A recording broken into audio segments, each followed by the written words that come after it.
Eyeball. It keeps hitting my eyeball. Well, welcome to another reading of Jane Eyre.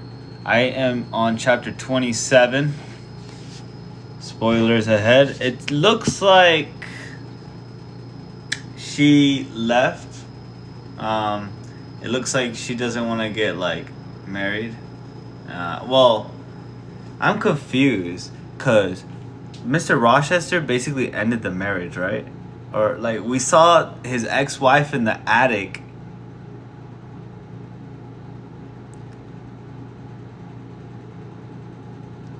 He has his ex-wife in an attic, and that's just insane. That's crazy. I can't believe it. I gotta see what I gotta see, because Jane Eyre for some reason thinks Mr. Rochester doesn't even want to. I'm hearing Rochester. I don't know. I'm gonna say Rochester. I don't know. Maybe we'll just say Rochester. Let me find out how to pronounce this motherfucker's name. I can't believe this book is it's really good. The writing is really good. The prose, it's pretty good. I'm enjoying it. It doesn't take me much to enjoy something.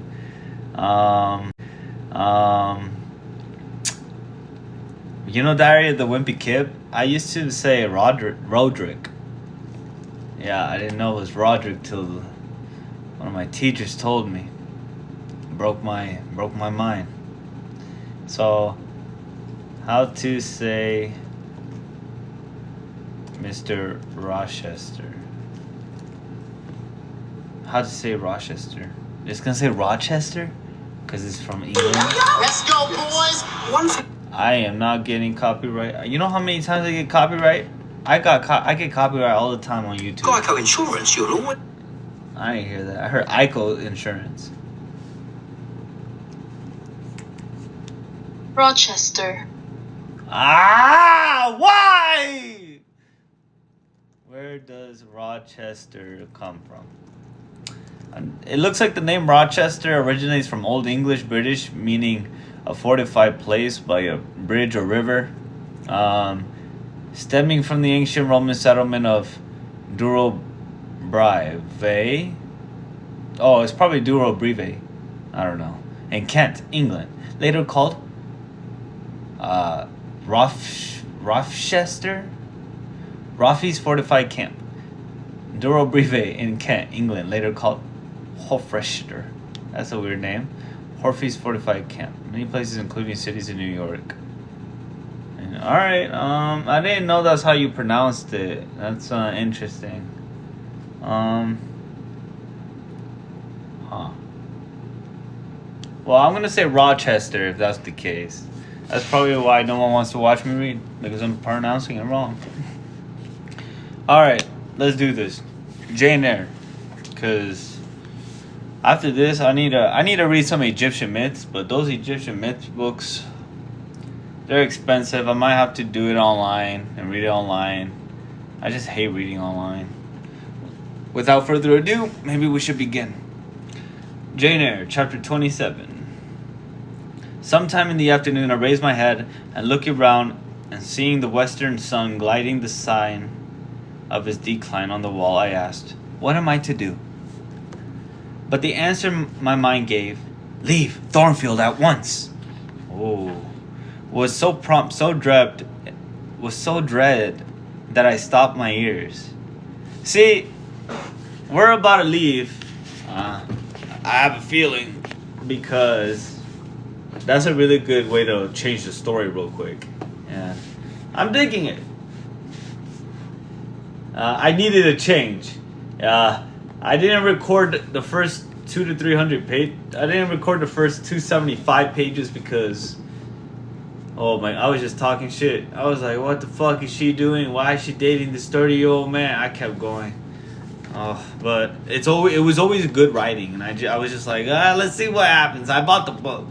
You know what I mean? Let's see what happens. that I stopped my ears. I said I could not bear such words now. That I am not Edward Rochester's bride is the least part of my woe, I alleged. That I have wakened out of most glorious dreams and found them all void and vain is a horror I could bear and master, but that I must leave decidedly, instantly, entirely, is intolerable. I cannot do it. But then, a voice within me averred that I could do it and foretold that I should do it. I wrestled with my own resolution. I wanted to be weak, that I might avoid the awful passage of further suffering I saw laid out for me, and conscience, turned tyrant, held passion by the throat, told her tauntingly.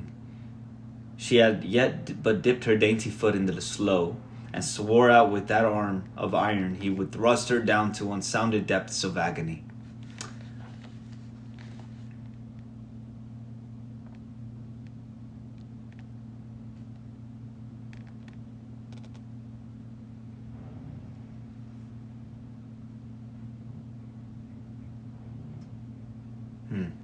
Let me be torn away, then I cried away. Oh, then I cried, let another help me.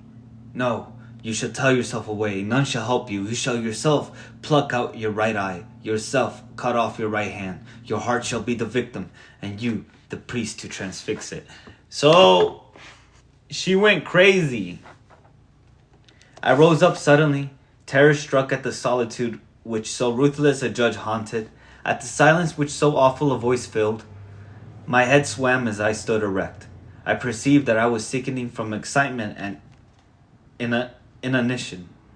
Neither meat nor drink had passed my lips that day, for I had taken no breakfast, and with a strange pang, I now reflected that, long as I had been shut up here, no message had been sent to ask how I was or to invite me to come down. Not even little Adele had tapped at the door.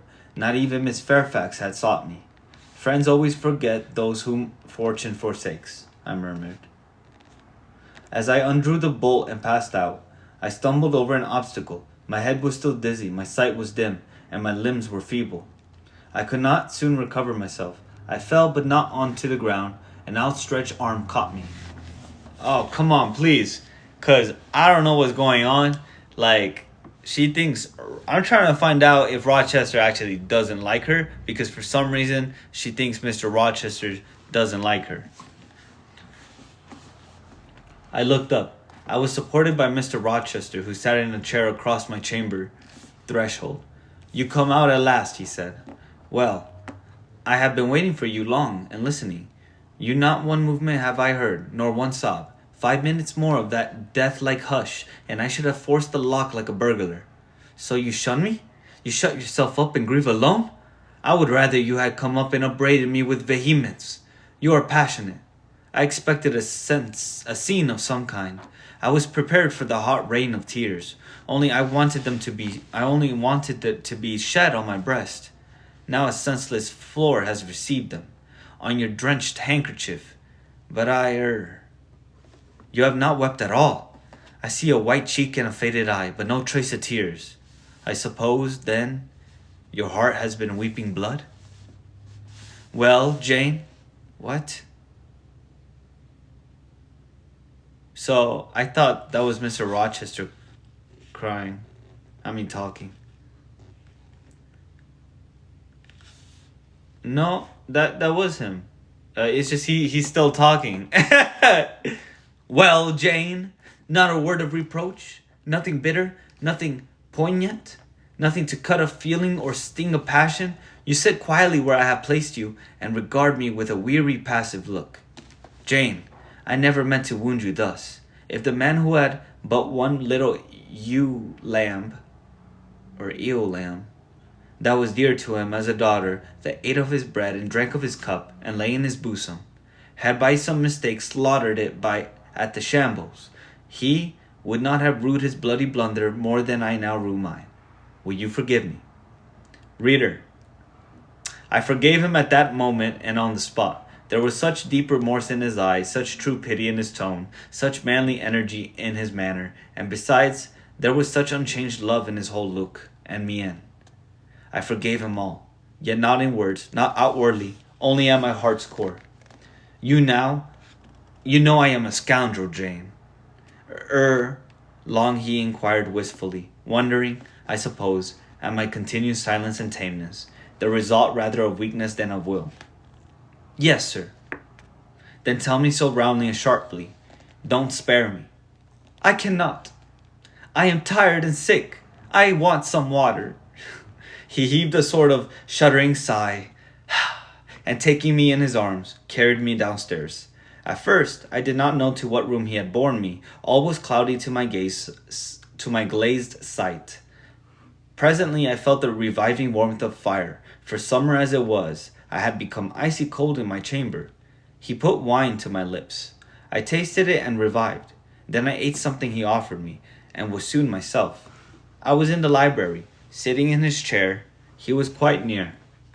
If I could go out of life now, without too sharp a pang, it would be well for me, I thought. Then I should not have to make the effort of cracking my heartstring in rending them from among Mr. Rochester's. I must leave him, it appears. I do not want to leave him. I cannot leave him. This is crazy. How are you now, Jane? Much better, sir. I shall be well soon. Taste the wine again, Jane. I obeyed him. Then he put the glass on the table, stood before me, and looked at me attentively. Suddenly he turned away, with an inarticulate exclamation, full of passionate emotion of some kind. He walked fast through the room and came back. He stooped towards me as if to kiss me, but I remembered caress were now forbidden. I turned my face away and put his aside. What? How is this? He exclaimed hastily. Oh, I know. You won't kiss the husband of Bertha Mason? You consider my arms filled and my embraces appropriated? At any rate, there is neither room nor claim for me, sir. Why, Jane? I will spare you the trouble of much talking. I will answer for you, because I have a wife already. You would reply, I guess, rightly? Yes. If you think so, you must have a strange opinion of me. You must regard me as a plotting profligate, a base and low rake who has been simulating disinterested love in order to draw you into a snare deliberately laid, and strip you of honor and rob you of self-respect. What do you say to that? I see you can say nothing in the first place. You are faint still and have enough to do to draw your breath. In the second place, you cannot yet accustom yourself to accuse and revile me. And besides, the floodgates of tears are open, and they would rush out if you spoke much. And you have no desire to expostulate, to upbraid, to make a scene. You are thinking how to act.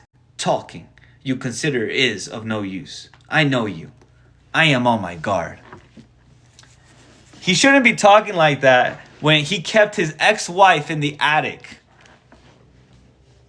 That's crazy. Sir, I do not wish to act against you, I said, and my unsteady voice warned me to curtail my sentence. Not in your sense of the word, but in mine. You are scheming to destroy me. You have as good as said that I am a married man. As a married man, you will shun me. Keep out of my way. Just now you have refused to kiss me. You intend to make yourself a complete stranger to me, to live under this roof only as Adele's governess. If ever I say a friendly word to you, if ever a friendly feeling inclines you again to me, you will say, that man had nearly made me his mistress. I must be ice and rock to him, and ice and rock you will accordingly become. I cleared and steadied my voice to reply. All is changed about me, sir. I must change too. There is no doubt of that. And to avoid the fluctuations of feelings and continual combats with recollections and associations, there is only one way. Adele must have a new governess, sir. Woo! Oh, Adele will go to school. I have settled that clearly, nor do I mean to torment you with the hideous associations and recollections of Thornfield Hall. This accursed place, this tent of Aachen, this insolent vault, offering the gas lines of living death to the light of the open sky, this narrow stone hell with its one real fiend, worse than a legion of such as we imagine. Jane, you shall not stay here, nor will I. I was wrong ever to bring you to Thornfield Hall, knowing as I did how it was haunted. I charged them to conceal from you, before I ever saw you, all knowledge of the curse of the place. merely because I feared Adele would never have a governess to stay if she knew with what inmate she was housed, and my plans would not permit me to remove the maniac elsewhere. Though I possess an old house, Ferndean Manor, even more retired and hidden than this, where I could not have lodged her safely enough, had not a scruple about the unhealthiness of the situation. In the heart of a wood, made my conscience recoil from the arrangement. Probably those damp walls would soon have eased me of her charge, but to each villain his own vice, and mine is not a tendency to indirect assassination, even of what I most hate. This is crazy. What a reply. I don't know. I can't tell if he's upset. I imagine he is. He doesn't even want to come back to this place either. Concealing the mad woman's neighborhood from you, however, was something like covering a child with a cloak and laying it down near a upas tree. That demon's vicinage is poisoned and always was. But I'll shut up Thornfield Hall. I'll nail up the front door and board the lower windows. I'll give Miss Poole 200 a year to live here with my wife, as you term that fearful hag. Grace will do much for money, and she shall have her son, the keeper at Grimsby Retreat, to bear her company and be at hand to give her aid in the paroxysms. When my wife is prompted by her, familiar to burn people in their beds at night, to stab them, to bite their flesh from their bones, and so on. That's crazy. Cause I can't tell. Like, she's like his wife. If you remember, his wife, like, he went up there in the attic, and then his wife just attacked him.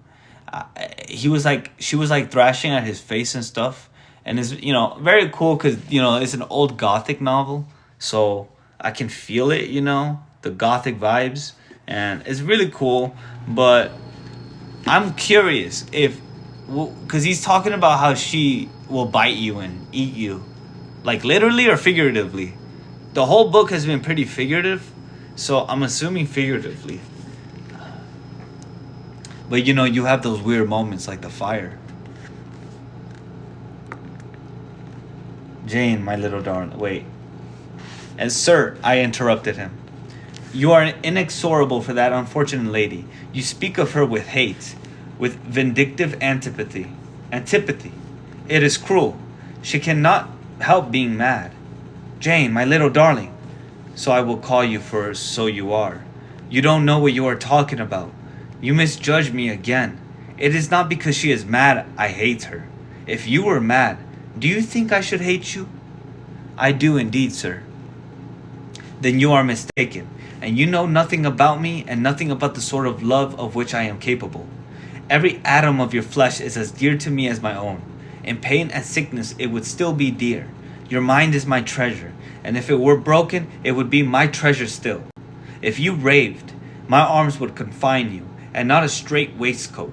Your grasp, even in fury, would have a charm for me. If you flew at me as wildly as that woman did this morning, I should receive you in an embrace, at least as fond as it would be restrictive. I should not shrink from you with disgust as I did from her. In your quiet moments you should have no watcher and no nurse but me, and I could hang over you with untiring tenderness, though you gave me no smile in return, and never weary of gazing into your eyes, though they had no longer a ray of recognition for me. But why do I follow the train of ideas? I was talking of removing you from Thornfield. All you know is prepared for prompt departure. Tomorrow you shall go. I only ask you to endure one more night under this roof, Jane, and then farewell to its miseries and terrors forever. I have a place to repair to, which will be a secure sanctuary from hateful reminiscences, from unwelcome intrusion, even from falsehood and slander. Remember, he's 30 years old. She's fucking 18. She's 18. I can't take this seriously. and take Adele with you, sir. Bro, how are you gonna put this 18-year-old through all this Oh, Lord! Oh, I can't imagine. Oh, my God. I can't imagine. That's so crazy. She's barely 19. And take Adele with you, sir, I interrupted. She will be a companion for you. What do you mean, Jane? I told you I would send Adele to school. And what do I want with a child for a companion and not my own child? A French dancer's bastard? Why do you importune me about her? I say, why do you assign Adele to me for a companion? You spoke of a retirement, sir, and retirement and solitude are dull. Too dull for you.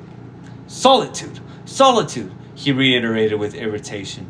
I see I must... Oh, he probably said it like, solitude. Solitude. He reiterated with irritation. I see I must come to an explanation. I don't know what sphinx-like expression is forming in your countenance. You are to share my solitude, do you understand? I shook my head. It required a degree of courage, excited as he was becoming, even to risk that mute sign of dissent. He had been walking fast about the room and he stopped, as if suddenly rooted to one spot. He looked at me long and hard. I turned my eyes from him, fixed them on the fire, and tried to assume and maintain a quiet, collected aspect.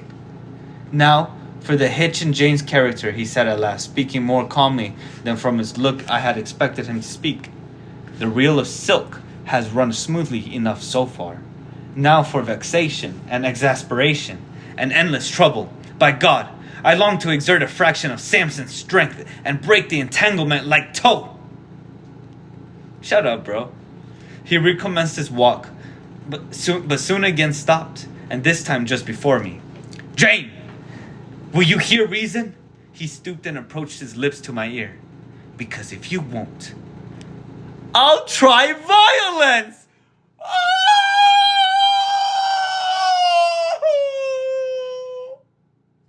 She's about to beat an 18-year-old? No way, bro.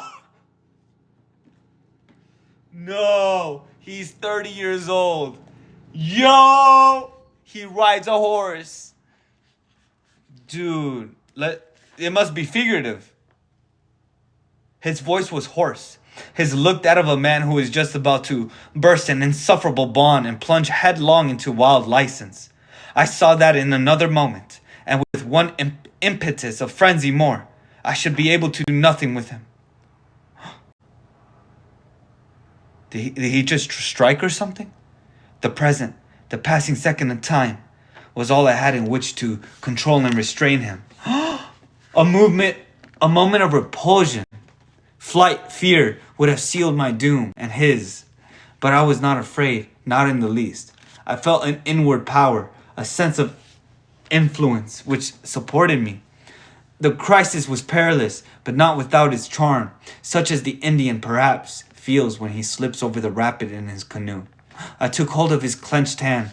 What? Loosened to the contorted fingers, and said to him soothingly, sit down. I'll talk to you as long as you like, and hear all you have to say, whether reasonable or unreasonable. Did he just try to swing on her, and she like caught it or something?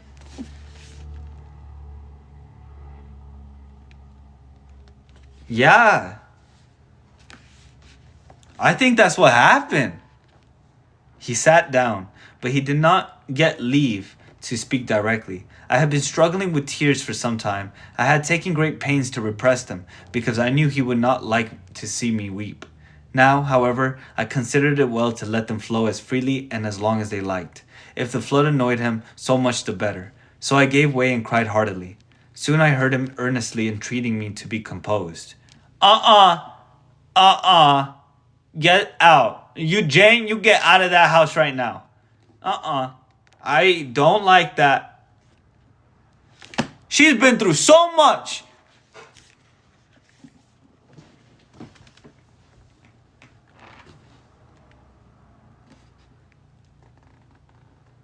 Man.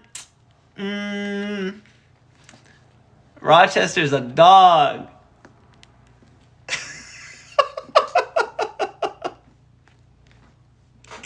I can't believe this guy. What an idiot, bro. What a fool. Man, I hope you fucking fail. Woo, that's crazy, man. That's crazy stuff. I can't believe I read that. Like I'm digesting right now.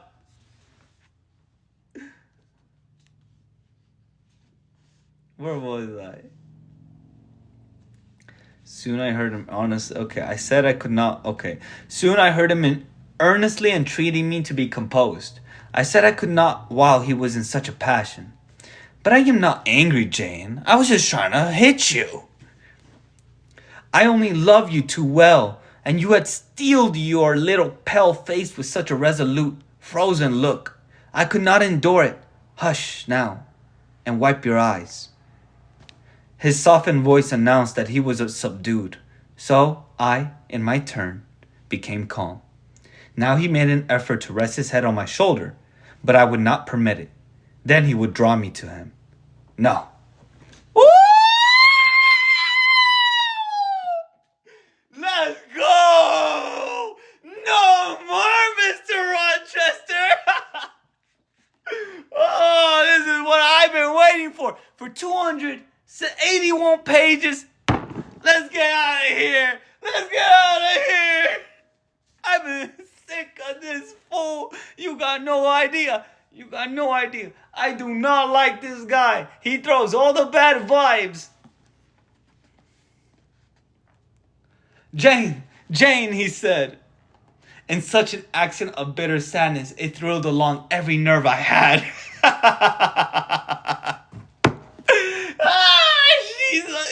She's annoyed. You don't love me then? It was only my station and the rank of my wife that you valued? Now that you think me disqualified to become your husband, you recoil from my touch as if I were some toad or ape? These words cut me, yet what could I do or I say? I ought probably so have done or said nothing, but I was so tortured by a sense of remorse at thus hurting his feelings, I could not control the wish to drop balm where I had wounded. I do love you, I said. Aww. More than ever. But I must not show or indulge the feeling, and this is the last time I must express it. The last time, Jane. What? What do you think you can live with me? And see me daily, and yet, if you still love me, be always cold and distant? No, sir. That I am certain I could not, and therefore I see there is but one way. But you will be furious if I mention it. She wants to leave. Oh, mention it. If I storm, you have the art of weeping. Mr. Rochester, I must leave you. For how long, Jane? For a few minutes?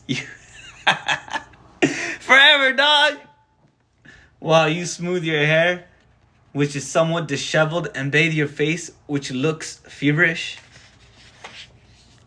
I must leave Adele and Thornfield. I must part with you for my whole life. I must begin a new existence among strange faces and strange scenes. Of course, I told you you should.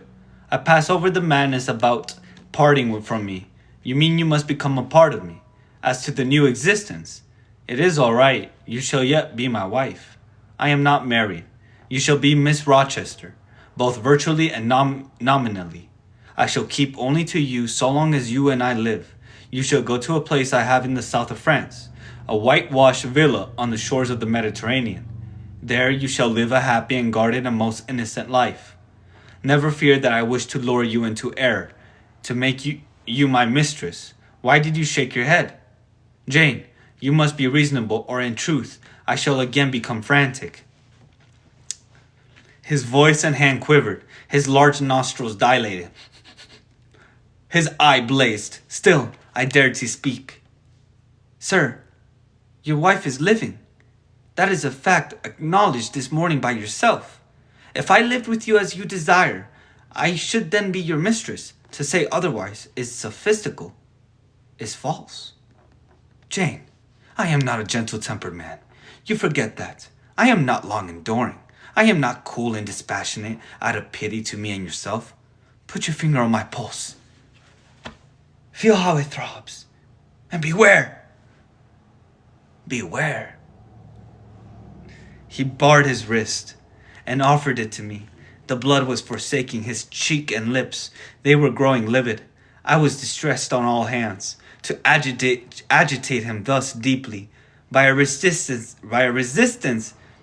he so abhorred was cruel. To yield was out of the question. I did what human beings do instinctively when they are driven to utter extremity. Look for aid to one higher than man. The words, God help me, burst involuntarily from my lips. I am a fool, cried Mr. Rochester suddenly. I keep telling her I am not married, and do not explain to her why. I forget she knows nothing of the character of that woman, or of the circumstances attending my infernal union with her. Oh, I am certain Jane will agree with me in opinion, when she knows all that I know. Just put your hand in mine, Janet, that I may have the evidence of touch as well as sight, to prove you are near me, and I will in a few words show you the real state of the case. Can you listen to me? Yes, sir. For hours, if you will. I would have rolled my eyes. I ask only minutes, Jane. Did you ever hear or know that I was not the eldest son of my house? That I had once a brother older than I? Jesus, we're gonna hear about your whole life story? I am not interested, dude. You are my least favorite character. Grace Poole might be my favorite character. I think Grace is so funny. She's like a slave or something. A cook. Pretty sure she's a slave. And she'd be laughing to herself. Ah! She's like laughing in her room all by herself. That is my favorite character. Well, Jane Eyre is dope. Grace Poole is so funny. She's like mysterious in the beginning and shit. I'm sad that we're leaving Grace, to be honest. I don't want to leave Miss Poole. I will go, and low key, I think she might be Jewish. You know why I think she's Jewish? Cause Charlotte Bronte, low key, is a little racist. She be saying some crazy crap about Jewish people in the book. She's all like, she makes the greedy, she says the greedy jokes. She goes, oh, you're so greedy, you're like a Jew. I swear, that's what it's in the book. I don't believe that. Jane Eyre believes that. And Charlotte Bronte believes that. I bet you her sister believes that. It's horrible. But that's another bad thing about this book. One, Mr. Rochester is in love with a 30-year-old. Mr. Rochester, a 30-year-old man, is about to marry an 18-year-old girl. Two, the 18-year-old girl almost allowed that shit. And three, they're kind of they say like they say bad things about Jewish people. Like I've read like 3 or 4 lines already, and yeah, it's not fun. But we'll continue, and it looks like our Jane is about to leave Thornfield Hall. I'm psyched. Like, but I'm not down to listen to Rochester's backstory. I see a huge look at the paragraph. Half of this page is some guy talking. I bet you is him. Not interested, but let's run it through. I ask only minutes, Jane. Did you ever hear or know that I was not the eldest son of my house? I already read that. I remember Miss Fairfax told me so once. And did you ever hear that my father was an avaricious, grasping man? I have understood something to that effect.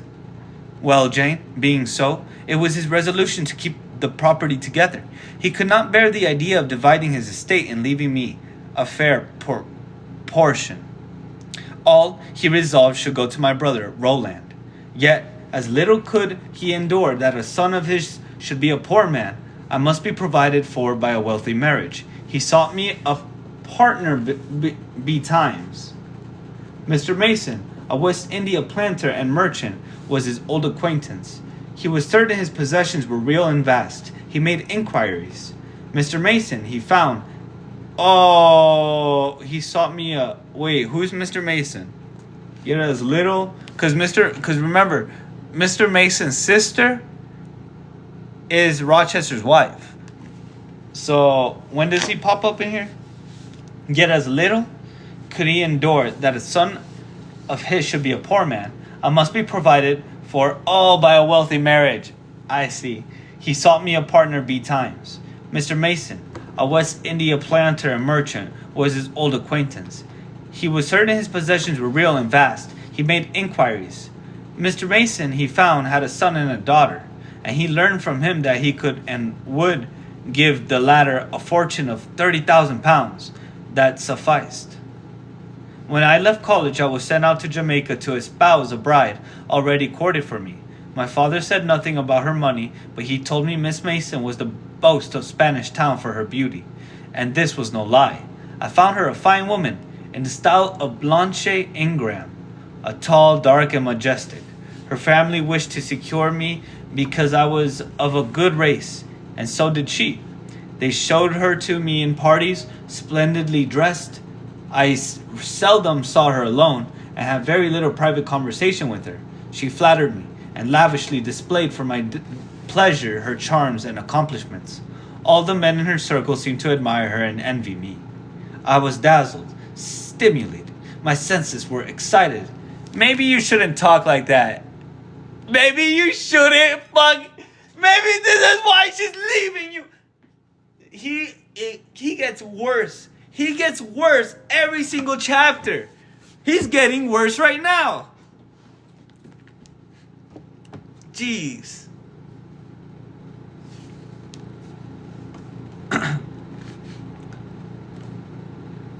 And being ignorant, raw, and inexperienced, I thought I loved her. There is no folly so besotted that the idiotic rivalries of society, the prurience, the rashness, the blindness of youth will not hurry a man to its commission. Her relatives encouraged me. Competitors piqued me. She allured me. A marriage was achieved almost before I knew where I was. Oh, I have no respect for myself when I think of that act. An agony of inward contempt masters me. I never loved. I never esteemed. I did not even know her. I was not sure of the existence of one virtue in her nature. I had marked neither modesty nor benevolence, nor candor nor refinement in her mind or manners. And I married her, gross, groveling, mole-eyed blockhead that I was. With less sin I might have. But let me remember to whom I am speaking. My bride's mother. My bride's mother I had never seen. I understood she was dead. The honeymoon was over. I learned my mistake. She was only mad and shut up in a lunatic asylum? Oh no, for real? You're lying! No, that can't be. Yeah, no, that doesn't make sense. There was a younger brother too, a complete dumb idiot, the elder one, whom you have seen, and whom I cannot hate, whilst I abhor all his kindred, because he has some grains of affection, and whilst in his feeble mind, shown in the continued interest he takes in his wretched sister, and also in a doll-like attachment he once bore me, will probably be in the same state one day. My father and my brother Roland knew all this, but they thought only of the 30,000 pounds and joined in the plot against me. Oh, wow.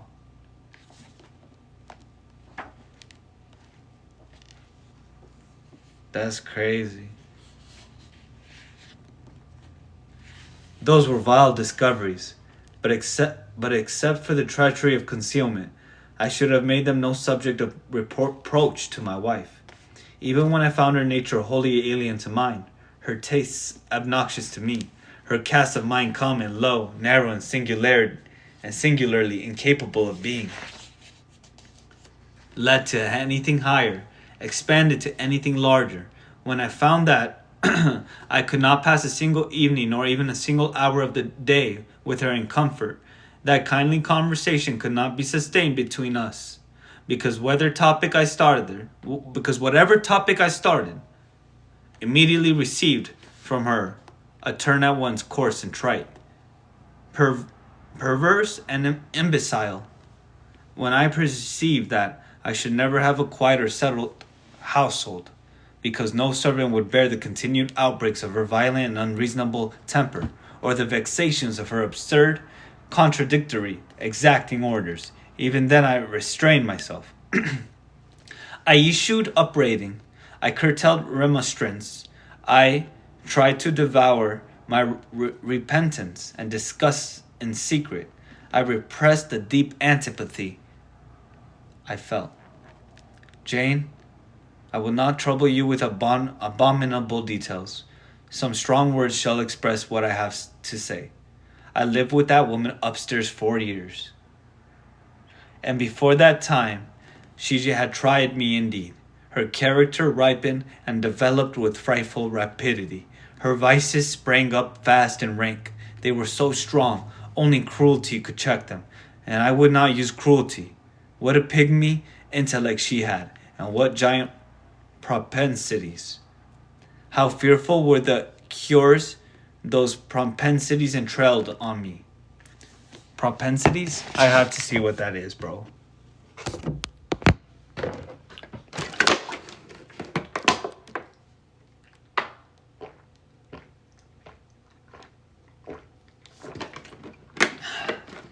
Man. What's propensities?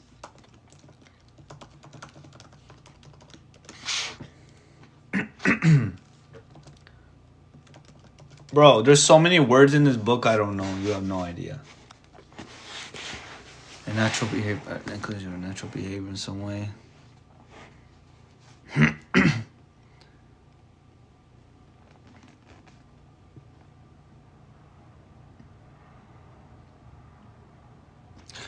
Wow. This is getting good. This is the best part of the book. Is it? I really like the fire scene. Yeah, I think that's better than this. Birth. How fearful. What a pygmy intellect she had. And what giant propensities. How fearful were the curses those propensities entailed on me. Bertha Mason, the true daughter of an infamous mother, dragged me through all the hideous and degrading agonies which must attend a man bound to a wife at once, intemperate and unchaste. Since I have the computer on, unchaste, relating to or engaging sexual activity, especially of an illicit or extramarital nature. Huh. That's not good. My brother in the interval was dead. And at the end of the 4 years, my father died too. I was rich enough now, yet poor to hideous indigence.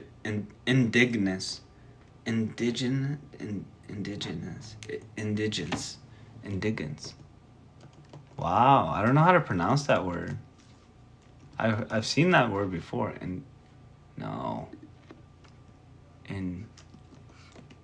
Indigence. Indigence. Extreme poverty. I didn't know that. I was rich enough now, yet poor to hideous indigence. A nature the most gross, impure, depraved I ever saw was associated with mine, and called by the law and by society a part of me, and I could not rid myself of it by any legal proceedings, for the doctors now discovered that my wife was mad.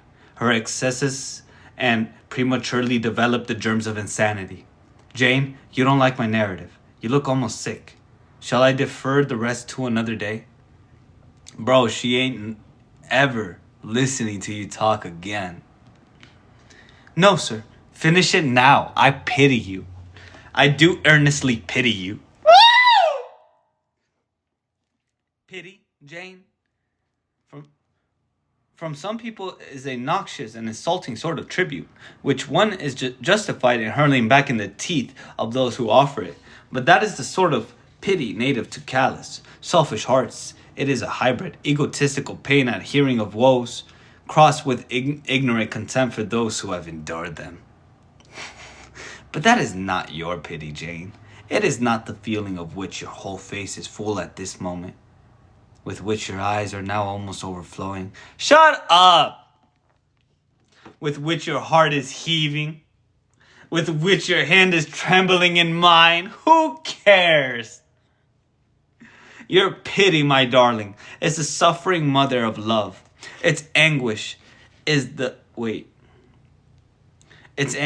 very natal pang of the divine passion. I accept it, Jane. Let the daughter have free advent. My arms wait to receive her. Now, sir, proceed. What did you do when you found her, when you found she was mad? Jane, I approached the verge of despair. A remnant of self-respect was all that intervened between me and the gulf. In the eyes of the world, I was doubtless covered with grimy dishonor, but I resolved to be clean in my own sight, and to the last I repudiated the contamination of her crimes, and wretched myself from connection with her mental defects. Still, society associated my name and person with hers. I yet saw her and heard her daily, something of her breath. Fa!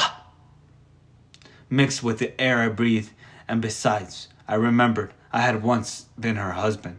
That recollection, while she lived, I could never be the husband of another and better wife.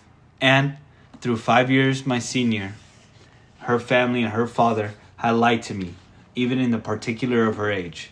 She was likely to live as long as I, being as robust in frame as she was infirm in mind. Thus, at the age of 26, I was hopeless. One night, I had awakened by her yells. I had been awakened by her yells. Since the medical man had pronounced her mad, she had of course been shut up. It was a fiery West Indian night, one of the description that frequently preceded the hurricanes of those climates. Being unable to sleep in bed, I got up and opened the window. The air was like sulfur streams. I could find no refreshments anywhere. Mosquitoes came buzzing in and hummed sullenly round the room. The sea, which I could hear from thence, rumbled dull like an earthquake. Black clouds were casting up over it. The moon was setting in the waves, broad and red like a hot cannonball. She threw her last bloody glance over a world quivering with the ferment of tempest. I was physically influenced by the atmosphere and scene, and my ears were filled with the curses the maniac still shrieked out, wherein she momentarily mingled my name with such a tone of demon hate, with such language. No professed harlot ever had a fouler vocabulary than she. Though 2 rooms off, I heard every room. I heard every word. The thin partitions of the West India house opposing but slight obstruction to her woeful cries.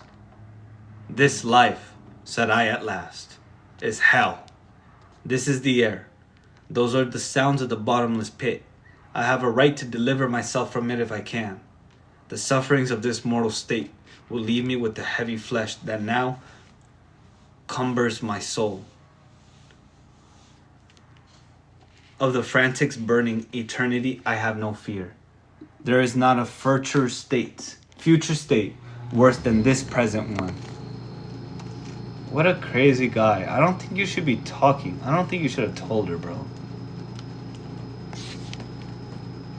Let me break away and go home to God. Oh, wait. Damn, that was Jane talking.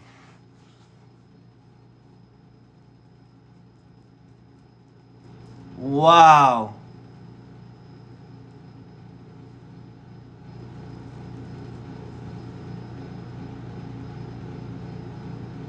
When did she's... Hold on. When did he stop talking?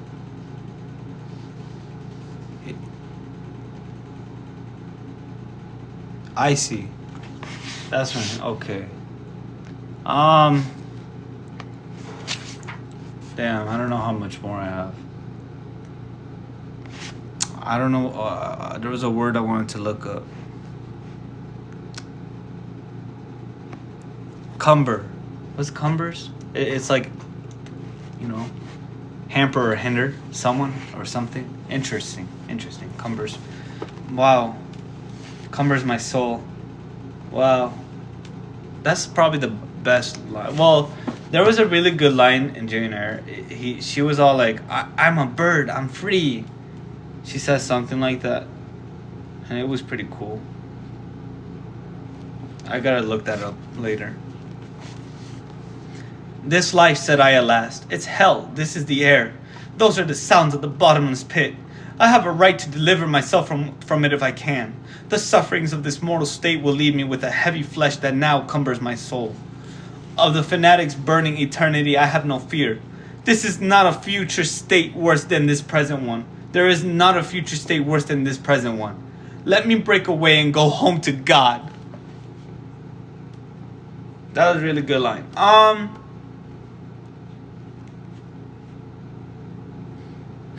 So, I have a thought. What if Mr. Rochester kept his wife in the attic, right? And he's still lying to Jane. What if he kept her in the attic just to keep her money? And then he just like tells the doctors, oh, hey, I'll pay you.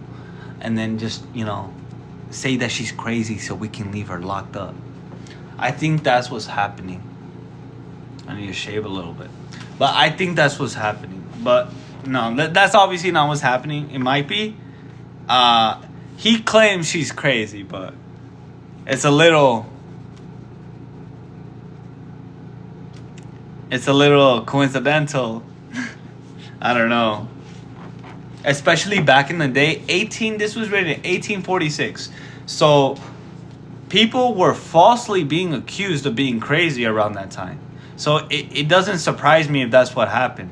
If he just said she was crazy, locks her up, marries this girl, takes all her money. He's rich now. He says 30,000 pounds. Look, 30,000, 1, 2, 3 pounds is how much in Jane Eyre today? Look. It's gonna be $1 million.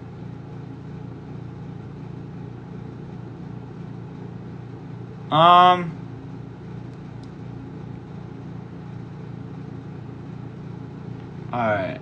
That's not what I asked for. I want to know 30,000 pounds?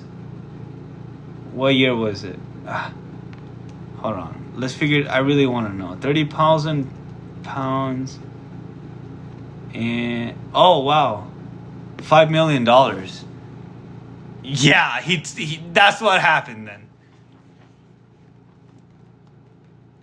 $5 million. Wow, that's nice. I said this whilst I knelt down at and unlocked the trunk, which contained a brace of loaded pistols. I meant to shoot myself. I only entertained the intention for a moment, for, not being insane, the crisis of exquisite and unalloyed despair which had originated the wish and design of self-destruction was past in a second.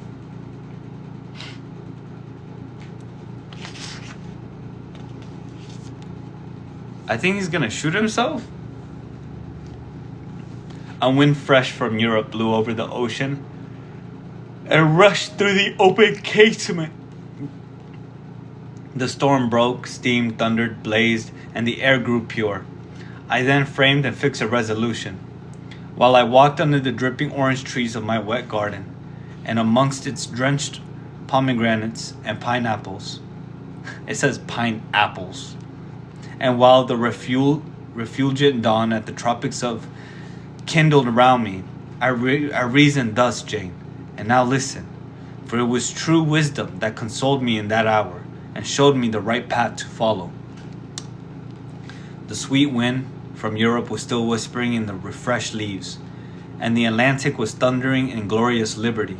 My heart dried up and scorched for a long time, swelled to the tone, and filled with living blood my being longed for renewal.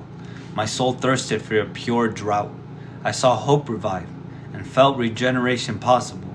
From a flowery arch at the bottom of my garden, I gazed over the sea. Bluer than the sky, the old world was beyond.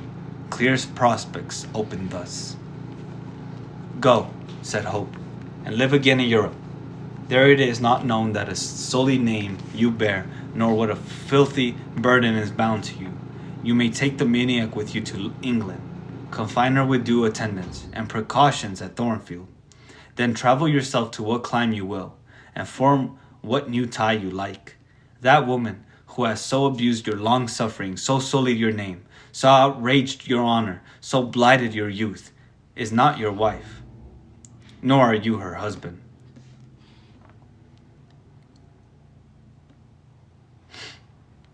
Oh, that's Jane talking. I think. See that she is cared for her as her condition demands. And you have done all that God can, humanity require of you. Let her identity, her connection with yourself be buried in oblivion. You are bound to impart them to no living being.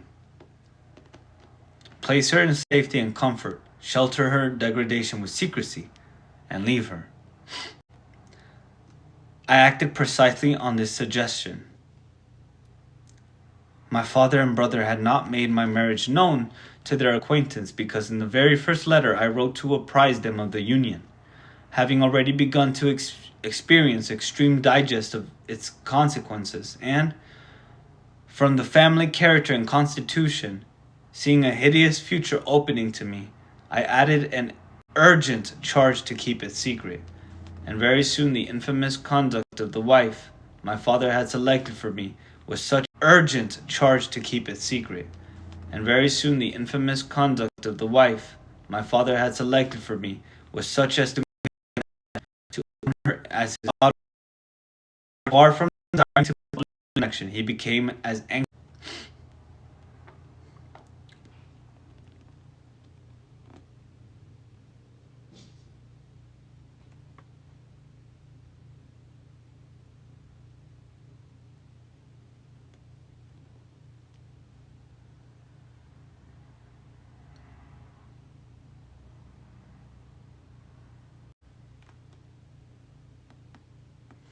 To England, then, I conveyed her.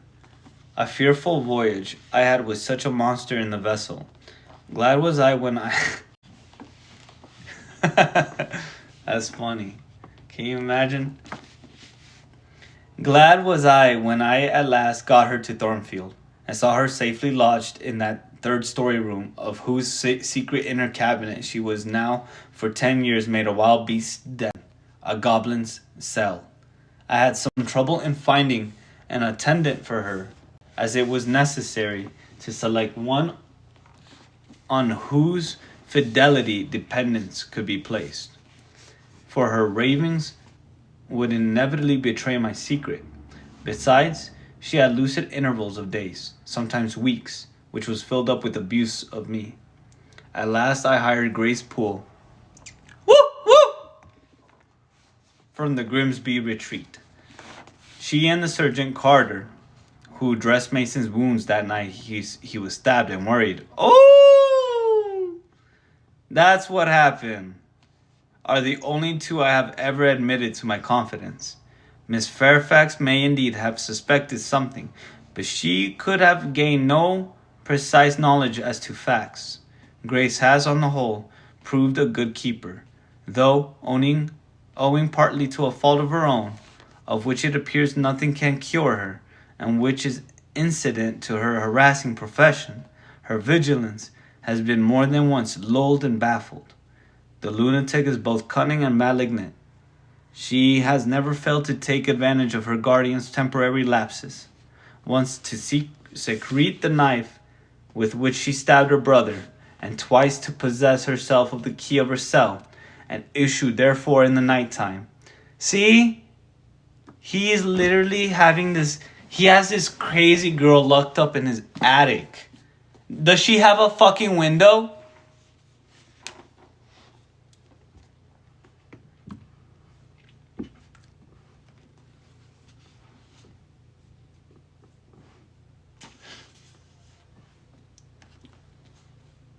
Oh my god. Stabbed her of the key of her cell and issued therefore in the nighttime. On the first of these occasions, oh my god, she's probably the girl that set that room on fire. Oh my god, she's not crazy, bro.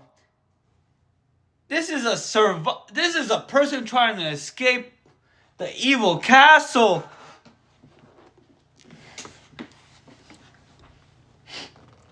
On the first of these occasions, she attempted to burn me in my bed. On the second, she paid that ghastly visit to you. No way! Woo! She's about to be my favorite character. She's just as cool as Grace Poole and just as cool as... A lot of people don't like Jane Eyre because she's whiny. But she just seems like a nice girl. Like, she gets shit thrown at her, and she still puts up a smile and says, it's okay.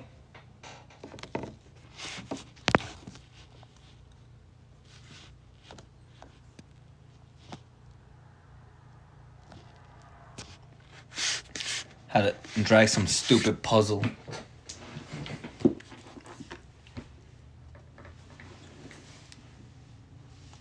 I think Providence, who watched over you. Oh, I think. What she then spent her fury on her wedding apparel, on your wedding apparel, which perhaps brought back vague reminiscences of her own bridal days. But on what might have happened, I cannot endure to reflect. Damn, she almost killed Jane. Jane Eyre thought she was seeing a ghost or something. She legit thought, was I dreaming? She legit said, am I dreaming? And she fell asleep or something. I don't remember. Damn, that's crazy. So the girl was real.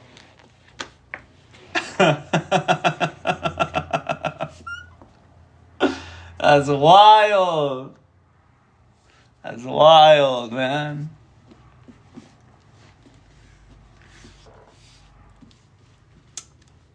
When I think of the thing which flew at my throat this morning, hanging its black and scarlet visage over the nest of my dove, my blood curdles. And what, sir, I asked while he paused, did you do when you had settled her here? Where did you go? What did I do, Jane? I transformed myself into a will-o'-the-wisp. Where did I go? I pursued wanderings as wild as those of the March spirit. I sought the continent and went devious through all its lands. My fixed desire was to seek and find a good and intelligent woman whom I could love, a contrast to the fury I left at Thornfield. But you could not marry, sir. I had determined and was convinced that I could and ought. It was not my original intention to deceive, as I have deceived you. I meant to tell my tale plainly and make my proposals openly. And it appeared to me so absolutely rational that I should be considered free to love and be loved. I never doubted some woman might be found willing and able to understand my case and accept me, in spite of the curse with which I was burdened. Well, sir, when you are inquisitive, Jane, you always make me smile. You open your eyes like an eager bird and make every now and then a restless movement, as if answers in speech did not flow fast enough for you. And you wanted to read the tablet of one's heart. Before I go on, tell me what you mean by your well, sir. It is a small phrase very frequent with you, and which many a time has drawn me on and on through interminable talk. I don't very well know why. I mean, what next? How did you proceed? What came of such an event? Precisely. And what do you wish to know now? Whether you found anyone you liked, whether you asked her to marry you, and what she said. I can tell you whether I found anyone I liked and whether I asked her to marry me, but what she said is yet to be recorded in the book of fate. For 10 long years, I roved about, living first in one capital then another, sometimes in St. Petersburg, oftener in Paris, occasionally in Rome, Naples, and Florence. Provided with plenty of money and the passport of an old name, I could choose my own society. No circles were closed against me. I sought my ideal of a woman amongst English ladies, French countenances, Italian signoras, and in German Grafinnen. I could not find her. Sometimes for a fleeting moment I thought I caught a glance, heard a tone, beheld a form, which announced the realization of my dream. But I was presently undeceived. You are not to suppose that I desired perfection, either of mind or person.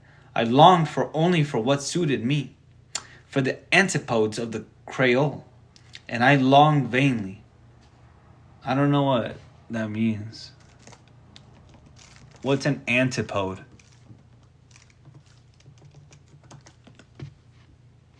Is a point on the Earth's surface directly opposite another point. What's a Creole? He's using it as a name. Distinct cultures and languages that develop from the mixing of European. And I longed vainly. Amongst them all I found not one whom had I ever been so free. I, warned as I was of the risks, the horrors, the loathings of incongruous unions, unions, would have asked to marry me. Disappointment made me reckless. I tried dissipation, never debauchery. That I hated and hate. That was my Indian Messalina's attribute. Rooted disgust as it and her restrained me much, even in pleasure. Any enjoyment that bordered on riot seemed to reproach me to her and her vices, and I eschewed it. I don't know how to say that. That word keeps popping up. Eschew. Eschewed it? Eschew? I've never heard of that word. Abstain from?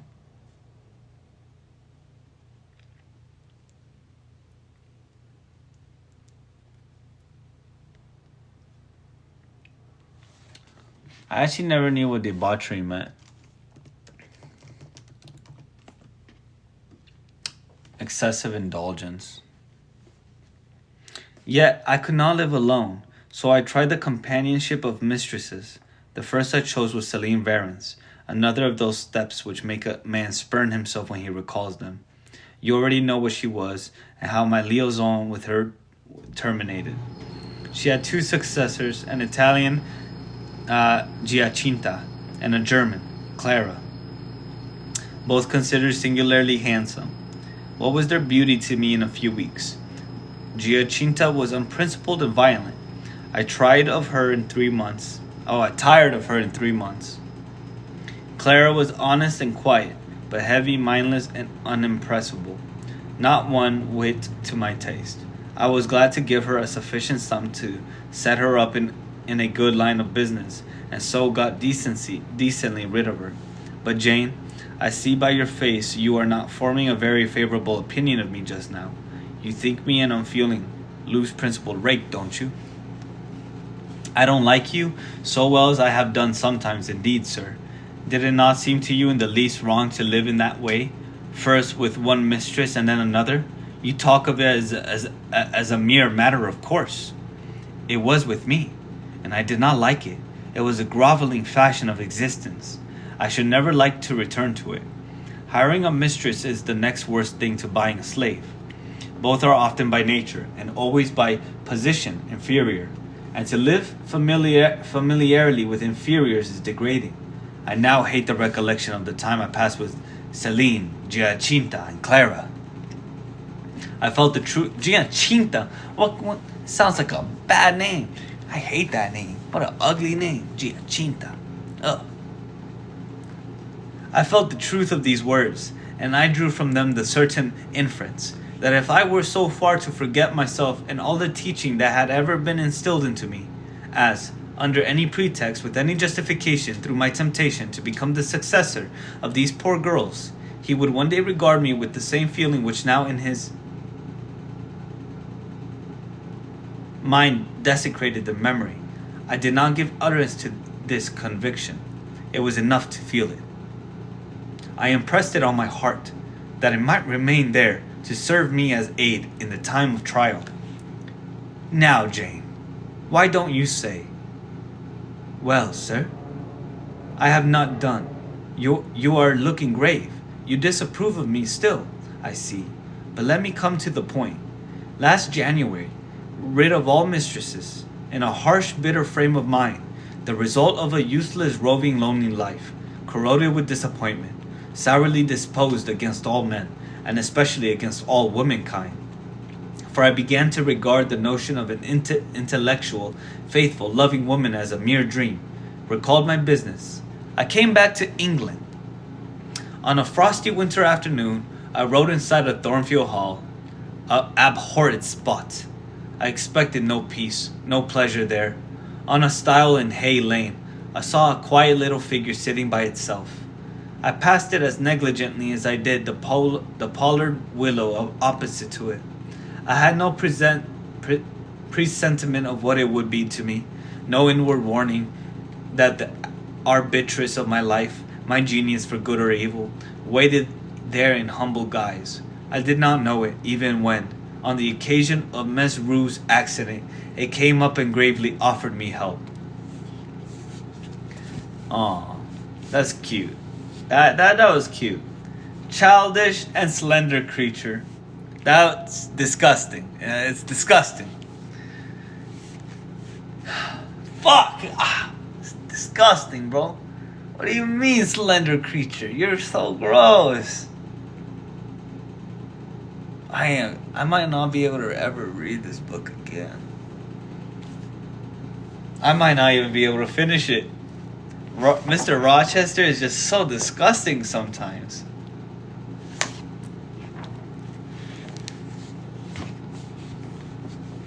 It seemed as if a linnet had hopped to my foot and proposed to bear me on its tiny wing. I was surely... Oh, God. But the thing would not go. It stood by me with strange perseverance, and looked and spoke with a sort of authority. I must be aided, and by that hand, and aided I was. When once I had pressed the frail shoulder, something new, a fresh sap and sense, stole into my frame.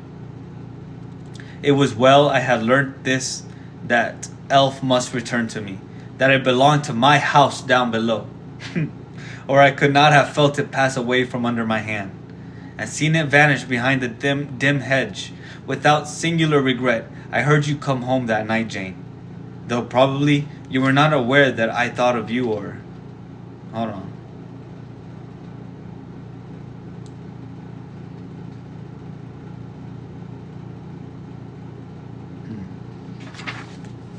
Watched for you. The next day I observed you, myself unseen, for half an hour while you played with Adele in the gallery. It was a snowy day, I recollect, and you could not go out of doors. I was in my room. The door was ajar. I could both listen and watch. Adele claimed your outward attention for a while, yet I fancied your thoughts were elsewhere. But you were very patient with her, my little Jane. You talked to her and amused her a long time. When at last she left you, you lapsed at once into deep reverie. You betook yourself slowly to pace the gallery. Now and then, in passing a casement, you glanced out at the thick falling snow. You listened to the sobbing wind, and again you paced gently on and dreamed. I think those day visions were not dark. There was a pleasurable illumination in your eye occasionally, a soft excitement in your aspect, which told of no bitter, bilious, hypochondriac brooding. Your look revealed rather the sweet musings of youth when its spirit follows on willing wings, the flight of hope up and on to an ideal heaven. That's a pretty good sentence. The voice of Miss Fairfax speaking to a servant in the hall wakened you. And how curiously you smiled to and at yourself, Janet. So he was basically watching her sleep. Yeah, not cool.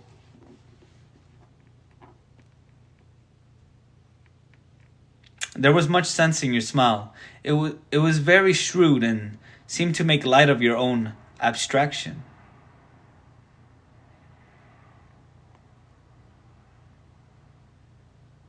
The voice of Miss Fairfax speaking to a servant in the hall wakened you, and how curiously you smiled to and at yourself, Janet.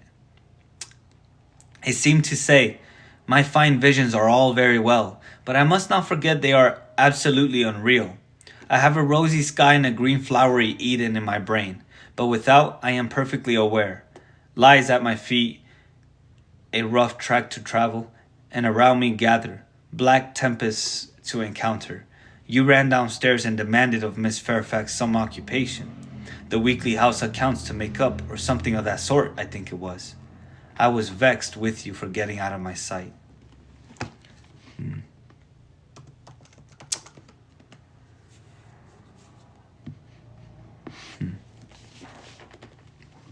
Impatiently I waited for evening, when I might summon you to my presence. An unusual to me, a perfectly new character I suspected was yours. I desired to search it deeper and know it better. You entered the room with a look and air at once shy and independent. You were quaintly dressed, much as you are now. I made you talk. Ere long, I found you full of strange contrasts. Your garb and manner were restricted by rule.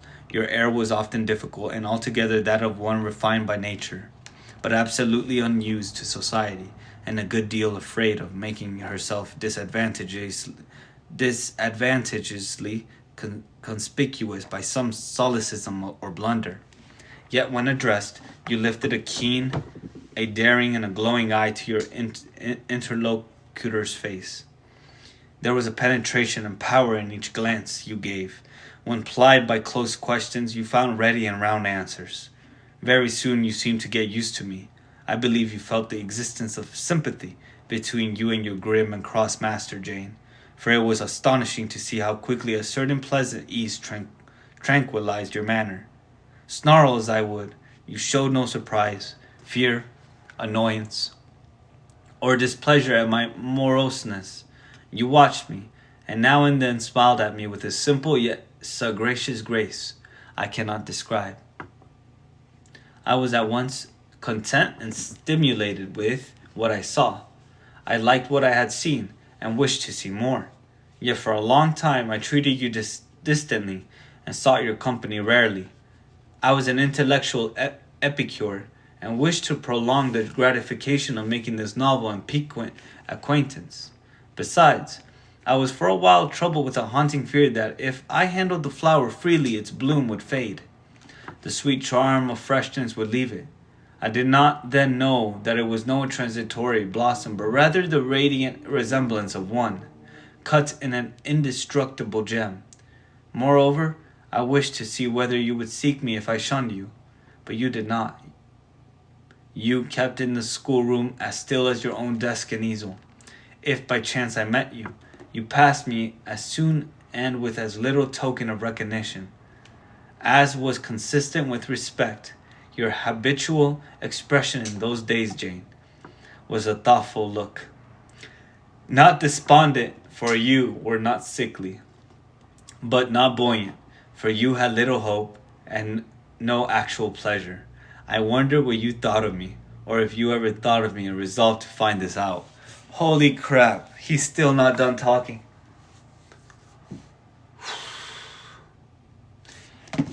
Rochester's been talking for like 2, 3, 4, 5, 6, maybe the beginning of the chapter. Yeah. He's been talking and talking. Probably since 279. It's been 19 pages. He's talking for 19 pages. Wow. I don't even know where I am.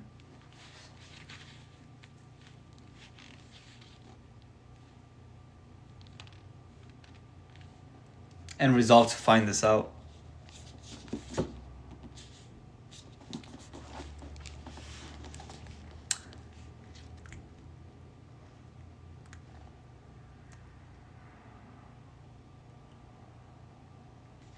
I resumed my notice of you. There was something glad in your glance and genial in your manner when you conversed. I saw you had a social heart. It was the silent schoolroom. It was the tedium of your life that made you mournful. I permitted myself the delight of being kind to you. Kindness stirred emotion soon. Your face became soft in expression, your tones gentle. I liked my name pronounced by your lips in a grateful, happy accent. I used to enjoy a chance of meeting with you, Jane. At this time, there was a curious hesitation in your manner. You glanced at me with a slight trouble, a hovering doubt. You did not know what my caprice might be, whether I was going to play the master and be stern, or the friend and be benignant. I was now too fond of you often to stimulate the first whim, and when I stretched out my hand cordially, such bloom and light and bliss rose to your young wistful features.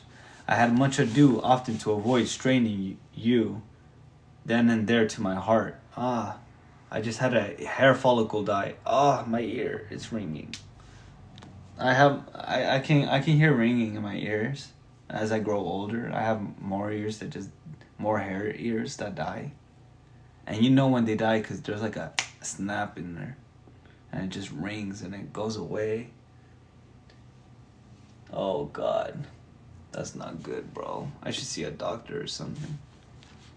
But I have no fucking insurance.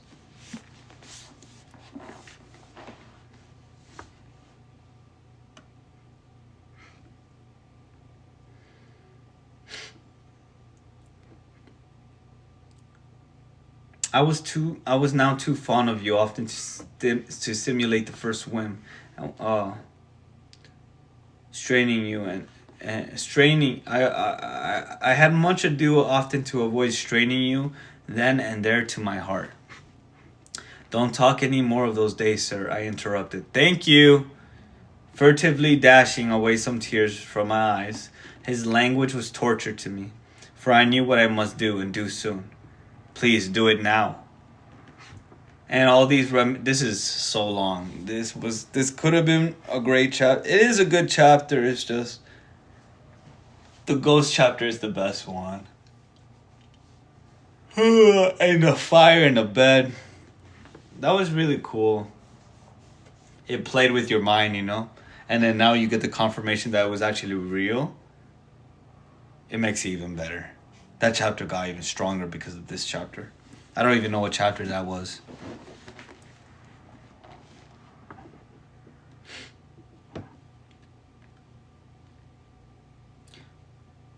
And all those reminiscences and these revelations of his feelings only made my work more difficult. No, Jane, he returned.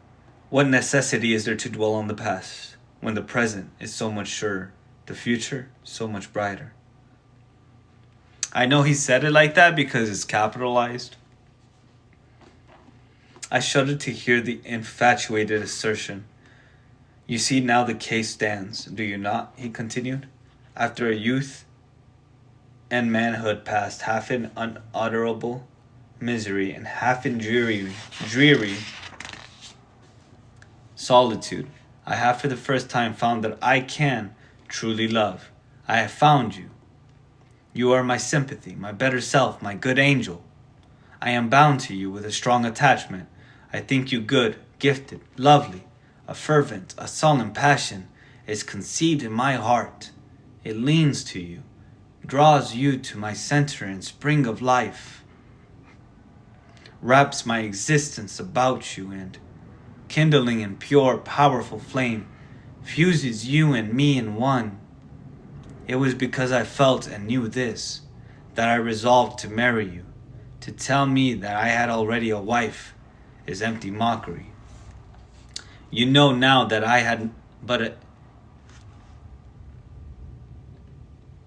you know now that I had but a hideous demon. I was wrong to attempt to deceive you, but I feared the stubbornness that exists in your character. I feared early instilled prejudice.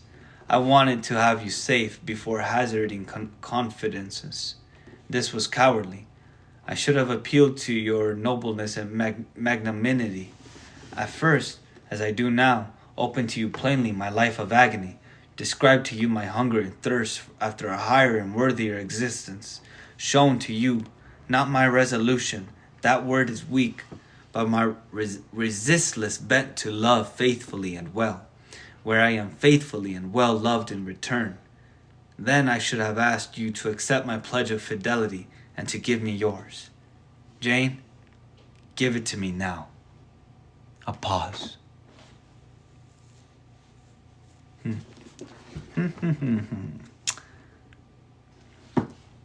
don't know what's gonna happen. I think she's gonna leave him.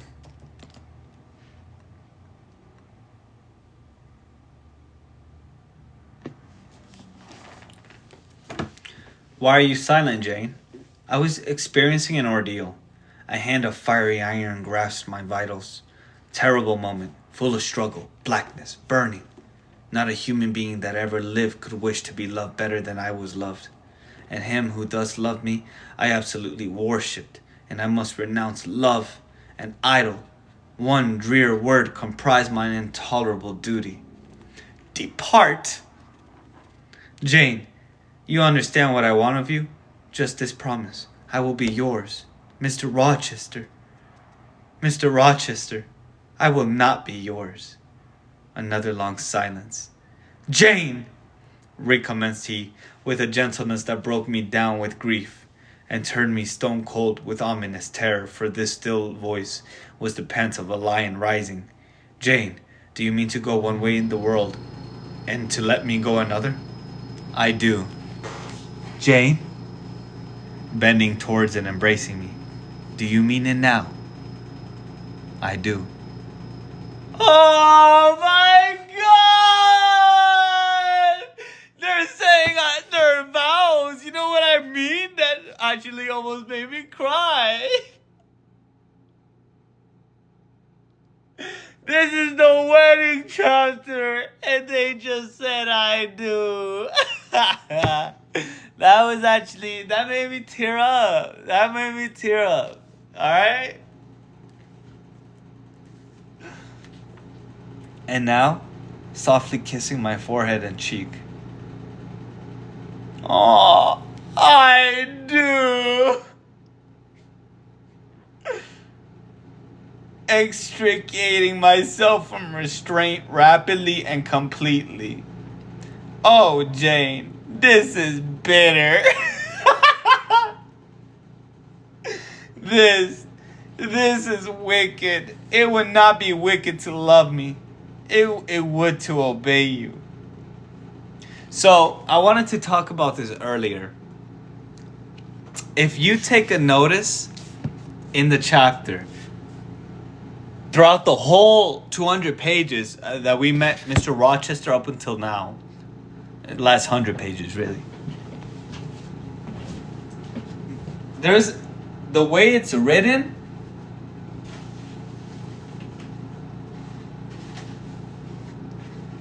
You see, she always says obey. Like, she's always like, I have to obey him. Oh, like, no, she doesn't say I have to obey him. She just says, oh, I obey. Like she doesn't think about it, you know? So that's how I knew it wasn't gonna last, because it wasn't. I don't know. It's weird. Maybe I don't know. I don't know. When I have a partner, it's like we work together, you know? It's not I obey you or they obey me.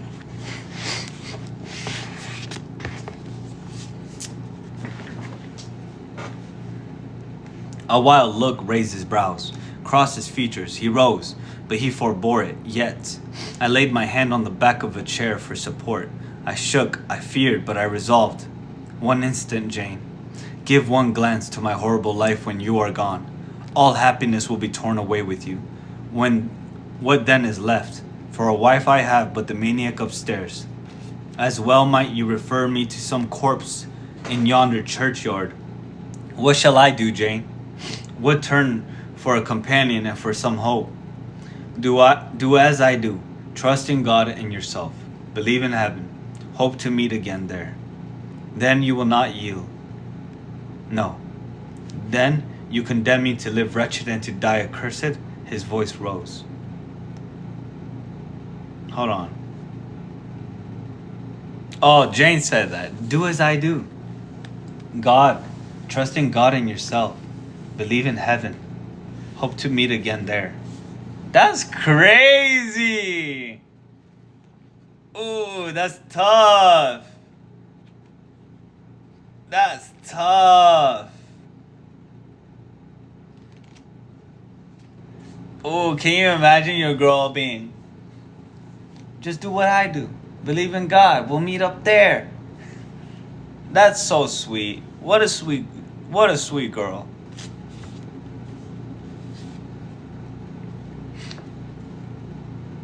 Then you will not yield? No. Then you condemn me to live wretched and to die accursed. His voice rose. I advise you to live sinless, and I wish you to die tranquil. Then you snatch love and innocence from me. You fling me back on lust for a passion, vice for an occupation. Mr. Rochester, I no more assign this fate to you than I grasp it for myself. We were born to strive and endure. You as well as I do so. You will forget me before I forget you. You make me a liar by such language. You sully my honor. I declared I could not change. You tell me to my face I shall change soon. And what a distortion in your judgment. What a perversity in your ideals is proved by your conduct. It is better to drive a fellow creature to despair than to transgress a mere human law. No man being injured by the breach. For you have neither relatives nor acquaintances whom you need fear to offend by living with me. This was true. And while he spoke,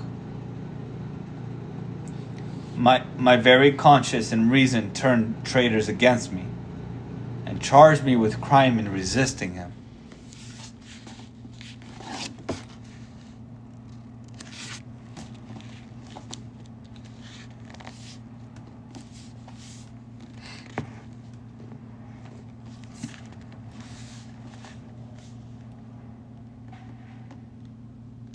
They spoke almost as loud as feeling, and that clamored wildly. Oh, comply, it said. Think of his misery, think of his danger. Look at his state when left alone. Remember his headlong nature. Consider the recklessness following on despair.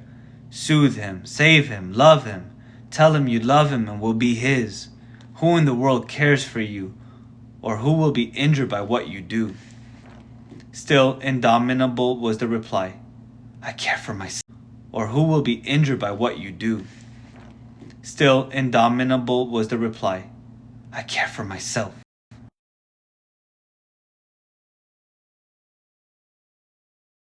The more solitary, the more friendless. Where was I?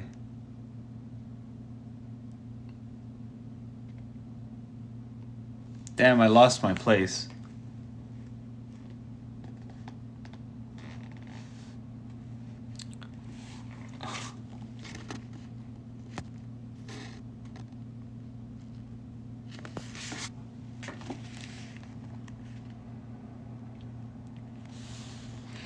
Look at his state when left alone. Soothe him, tell him.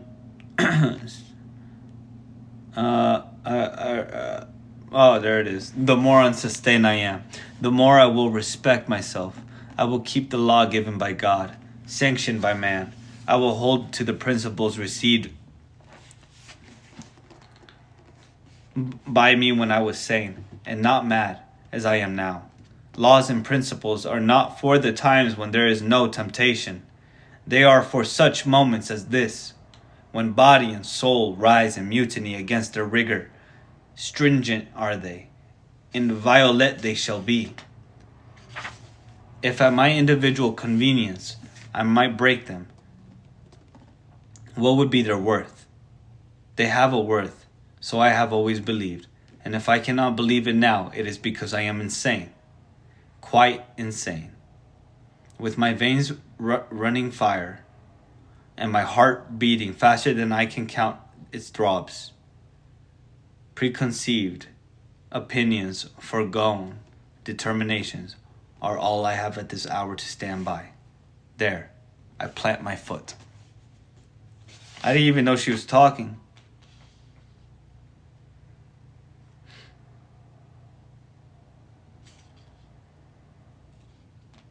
There you go. Yeah, she is talking. Okay. I did. Mr. Rochester, reading my countenance, saw I had done so. His fury was wrought to the highest. He must yield to it for a moment, whatever followed. He crossed the floor and seized my arm and grasped my waist. He seemed to devour me with his flaming glance. Physically, I felt at the moment powerless as stubble exposed to the drought and glow of a furnace. Mentally, I still possessed my soul, and with it the certainty of ultimate safety. The soul, fortunately, has an interpreter, often unconscious, but still a truthful interpreter in the eye. My eye rose to his, and while I looked in his fierce face, I gave an involuntary sigh. His grip was painful, and my overtaxed strength almost exhausted. "Never," said he, as he ground his teeth. "Never was anything at once so frail and so indomitable. A mere reed she feels in my hand." And he shook me with the force of his hold. I could not bend her with my finger and thumb. And what good would it do if I bent, if I uptore, if I crushed her? Consider that eye. Consider the resolute, wild, free thing looking out of it, defying me with more than courage, with a stern triumph. Whatever I do with its cage, I cannot get at it. The savage, beautiful creature. If I tear, if I rend the slight prison, my outrage will only let the captive loose. Conqueror I might be of the house, but the inmate would escape to heaven before I could call myself possessor of its clay-dwelling place. And it is you, spirit, with will and energy and virtue and purity that I want. Not alone your brittle frame. Of yourself you could come with soft flight and nestle against my heart.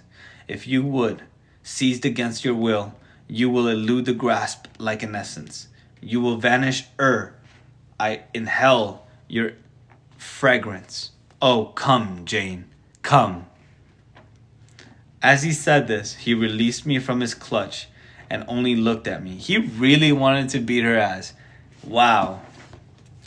The look was far worse to resist than the frantic strain. Only an idiot, however, would have succumbed now. I had dared and baffled his fury.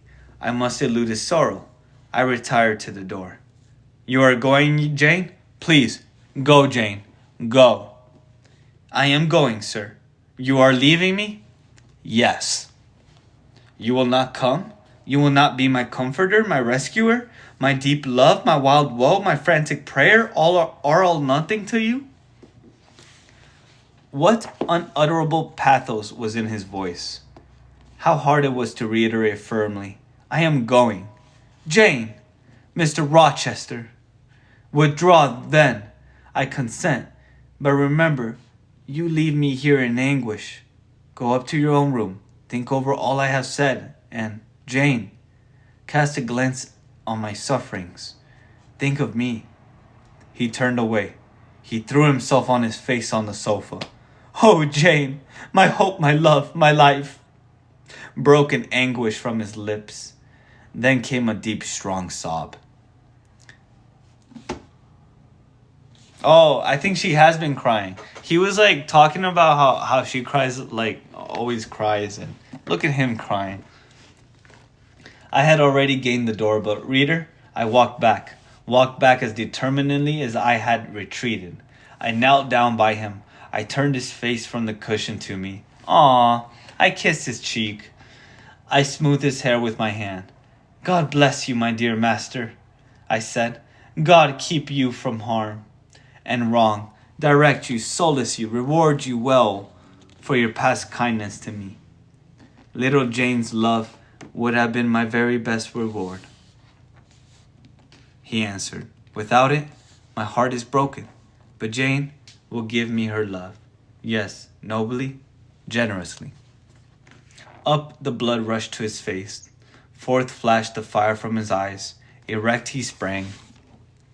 He held his arms out, but I evaded the embrace, and at once quitted the room. Farewell, was the cry of my heart as I left him. Despair added, farewell, forever. And the damn chapter is not over.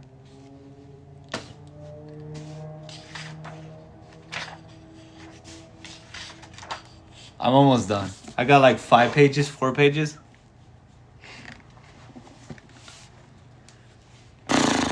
I'm gonna drink a cup of water.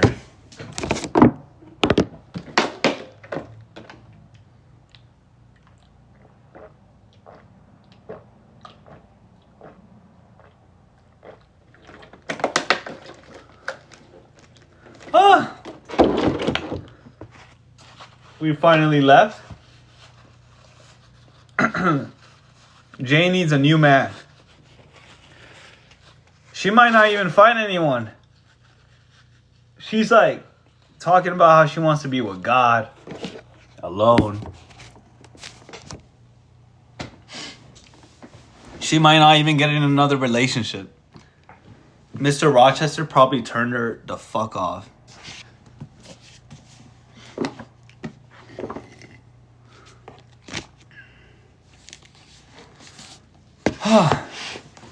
I don't know if she's gonna go to sleep in her room tonight. That night, I never thought to sleep. I guess she's not gonna sleep. But a slumber fell on me as soon as I lay down in bed. I was transported in thought to the scenes of childhood. I dreamt I lay in the red room my gate shed, that the night was dark and my mind impressed with strange fears.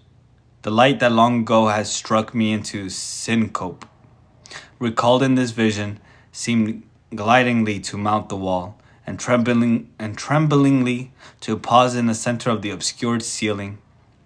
I lifted up my head to look. The roof resolved to clouds, high and dim. The gleam was such as the moon imparts to vapors she is about to sever. I watched her come.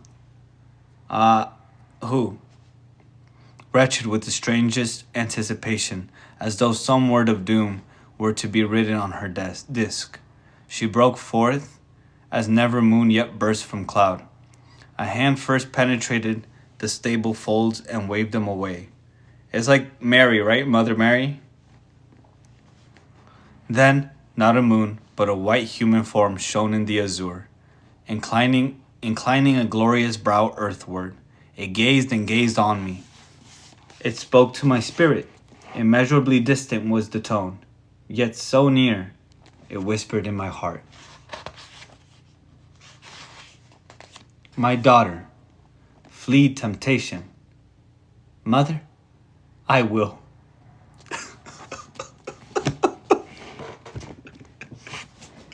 Yo, was that her mom?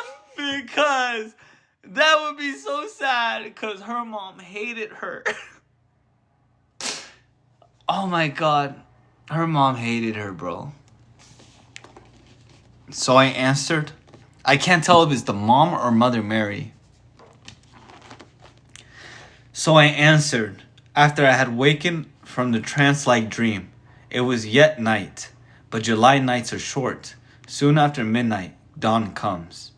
It cannot be too early to commence the task I have to fulfill, thought I. I rose. I was dressed, for I had taken off nothing but my shoes.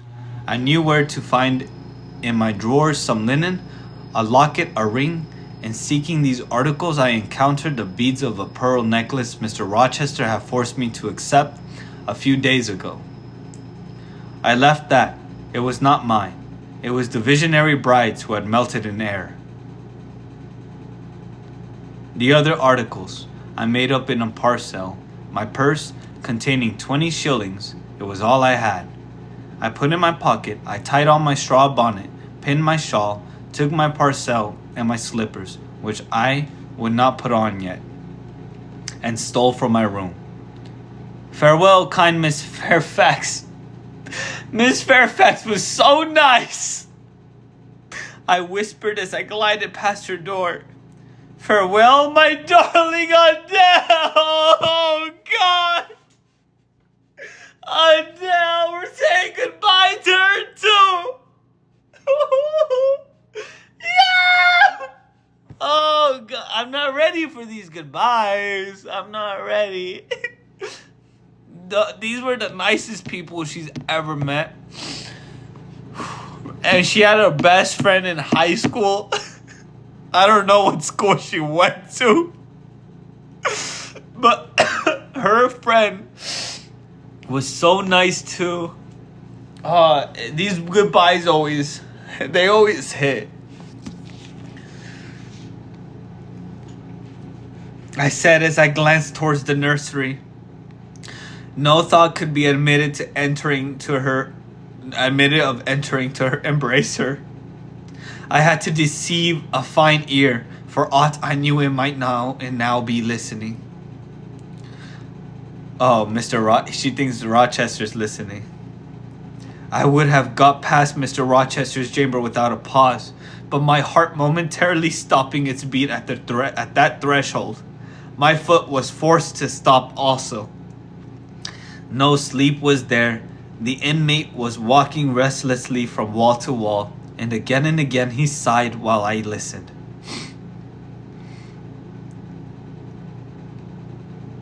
There was a heaven, a temporary heaven, in this room for me. If I chose, I had but to go in and to say, Mr. Rochester, I will love you and live with you through life till death. An affront of rapture would spring to my lips. I thought of this. That kind master who could not sleep now was waiting with impatience for a day. Oh my God. Oh my God. It's tough. It's pretty sad. Whew. I don't care about Rochester. I don't want to leave Miss Fairfax and Adele.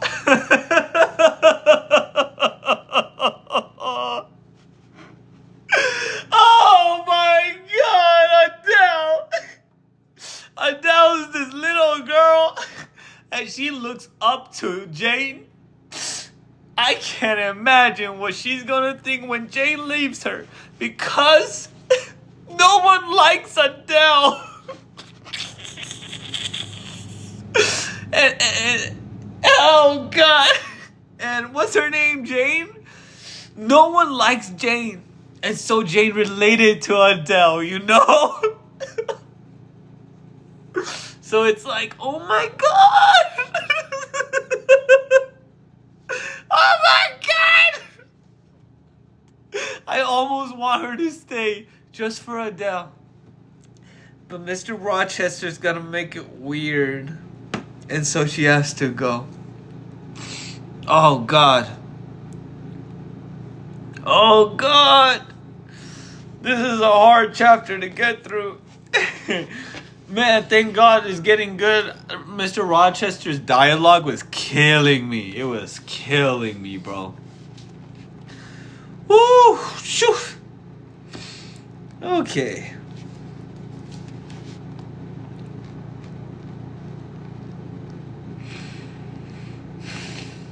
He would send me in the morning. Wait. He would, Mr. Rochester, I would love you. Okay. That kind master who could not sleep now was waiting with impatience for day. He would not send for me in the morning. I should be gone. He would have me sought for vainly. He would feel himself forsaken, his love rejected. He would suffer, perhaps grow desperate. I thought of this too. My hand moved towards the lock. I caught it back and glided on. Oh my God. You see how she describes herself as an angel? Because she's like a son of God. So she's like, I glided on. She's like, I was dreaming and I flew into the ceiling and then the ceiling turned into clouds. Oh my God. It's like, she's married to God, right? She gave her life to Jesus Christ. Oh, wow. And so the writing is so good. The writing, like, it's so good. It's like pretty poetic. Oh, wow. Okay, let's just go.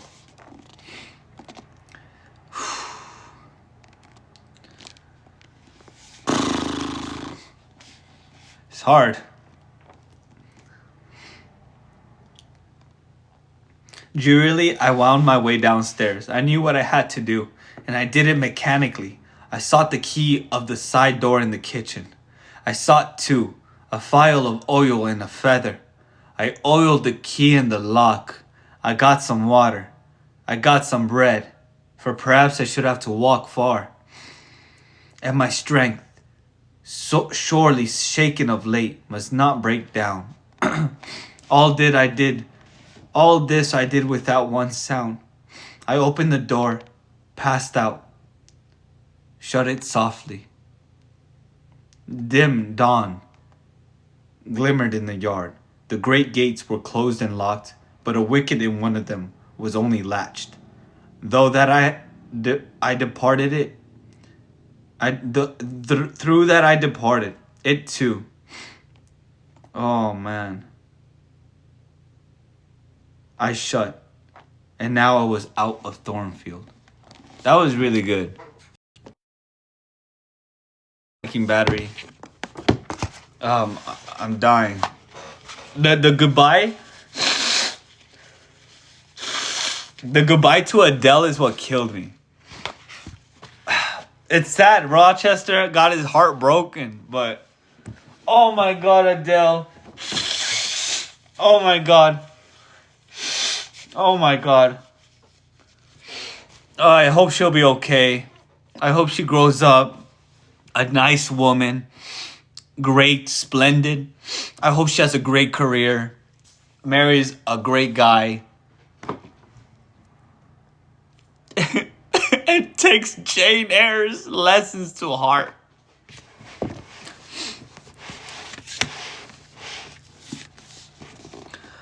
A mile off, beyond the fields, lay a road which stretched in the contrary direction to Millcote. A road I had never traveled, but often noticed and wondered where it led. She has nowhere to go. Thither I bent my steps. No reflection was to be allowed now. Not one glance was to be cast back, not even one forward. Not one thought was to be given either to the past or to the future. The first was a page so heavenly sweet, so deadly sad, that to read one line of it would dissolve my courage and break down my energy. The last was an awful blank, something like the world when the deluge was gone by. I skirted fields and hedges and lanes till after sunrise. I believed it was a lovely summer morning. I know my shoes, which I had put on when I left the house, were soon wet with dew. But I looked neither to rising sun, nor smiling sky, nor wakening nature. He who is taken out to pass through a fair scene to the scaffold thinks not of the flowers that smile on his road, but of the block and axe edge, of the disseverment of bone and vein, of the grave gaping at the end. And I thought of drear flight and homeless wandering. And oh, with agony I thought of what I left. I could not help it. I thought of him now, in his room, watching the sunrise, hoping I should soon come to say I would stay with him and be his. I longed to be his. I panted to return. It was not too late. I could yet spare him the bitter pang of bereavement. As yet my flight, I was sure, was undiscovered. I could go back and be his comforter, his pride, his redeemer from misery, perhaps from ruin. Oh, That fear of his self-abandonment far worse than my abandonment. How it goaded me. It was barbed arrowhead in my breast. It tore me when I tried to extract it. It sickened me when remembrance thrust it further in. Birds began singing and breaking copes. Birds were faithful to their mates. Birds were emblems of love. What was I?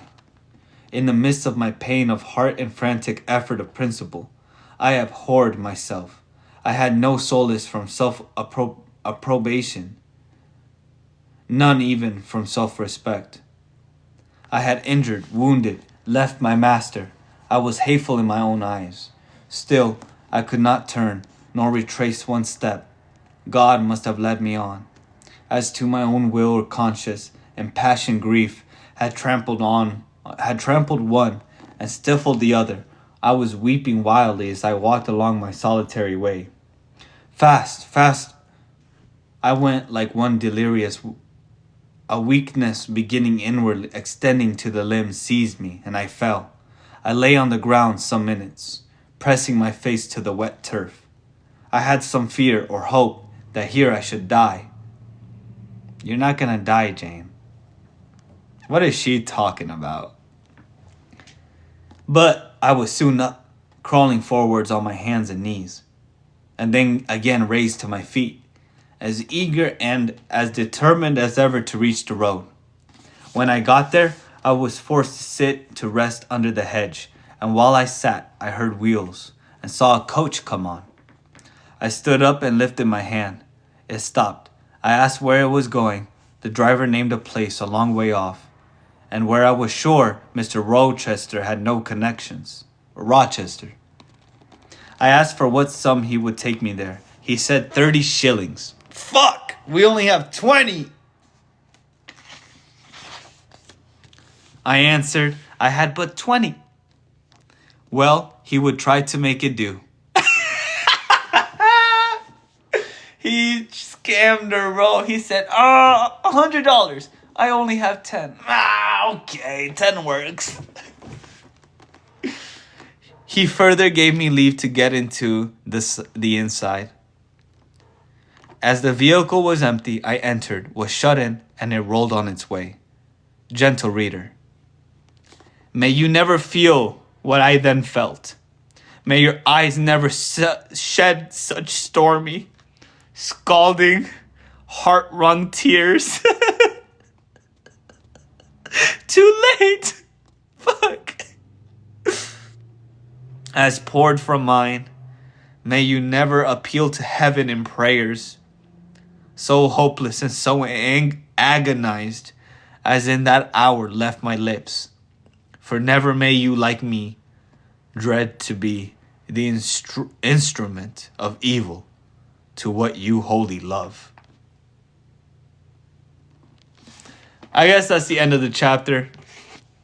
Oh my god. Oh my god. Oh my god. That shit, that was so sad. Oh my god, the book ain't even over. Oh. That was tough. Well, thanks for everyone joining my live. My throat is hoarse. I have to go. Oh, thank you, Sunshine Boy. Oh, I gotta go. That fucked me up. Thanks for everyone joining.